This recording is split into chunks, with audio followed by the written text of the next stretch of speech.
Hey sleepyheads, it's me, Chris, from the BedheadBlog, channel Chris, if you will. Today you're getting a bonus. I'm going to start off right now and say this. Not only are you going to get actual bedhead, you're going to actually get some sweathead. So I woke up with bedhead, and then I went for a run. So it's a combination of bedhead and sweathead. So today, and there's no charge for this. This is absolutely free to you. Absolutely free bedhead, absolutely free sweathead. Now, yesterday I did a blog post about an article I read about parenting. The response was overwhelmingly positive, and everyone's down there commenting and saying we want to know more about parenting from you. And during the Bedhead blog, so I found another article about parenting. This one was by I'll tell you, I'm going to put the link down below. Like I said yesterday, like I always do. This is apparently this is from a woman named Janet Lansbury. It's something about toddlers and why they push limits. Anyway, this is a great topic. We all know that parents these days are like the worst parents ever. You know, the kids are running the show, and there's no reason sugarcoating it or trying not to point fingers. No, we don't want to point fingers, but you know, I think we all recognize that when you see kids with parents these days, I don't know, something just drives you crazy. Not something, 50 things drive you crazy. So, and this is one of the key elements. It all starts when they're little, and it's the toddler thing, the terrible twos, the crazy actions they do. And what this article was talking about was that toddlers push limits.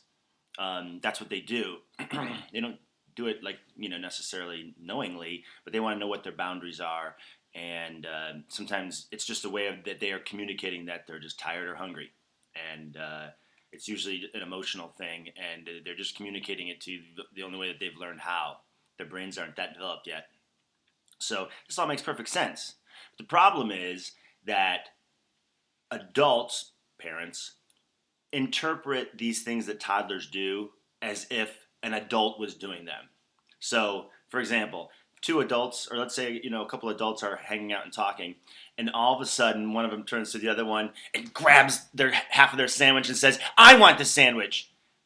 Clearly, you would smack your friend for stealing your sandwich, and you would like never talk to them again. Like, that person's crazy, they stole my sandwich.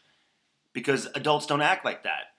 But these kids, they don't they don't have that brain capacity yet. So we can't interpret what toddlers do as if they were adults, because they're toddlers. They're not adults. They're toddlers. When a kid's crying and screaming, he's not. If you see an adult crying and screaming, you're like, "Whoa, what's wrong? What's going on? Why are you crying and screaming?"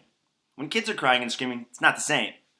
It's like just to get attention to you know, assert that they want to do something that you don't want them to do, or whatever the thing is. You know, you tell them to go to bed and they're crying and screaming in there. There's nothing terrorizing going on in the bedroom. They've been sleeping in that bedroom for plenty of times, plenty of evenings, and nothing's happened to them sleeping in there. So they're not getting attacked by their pillow. There's no monsters coming out of the closet. There's a link down there. Read the article. Make your own decisions. Come to your own conclusions. Read the article. That's all I got, sleepyheads.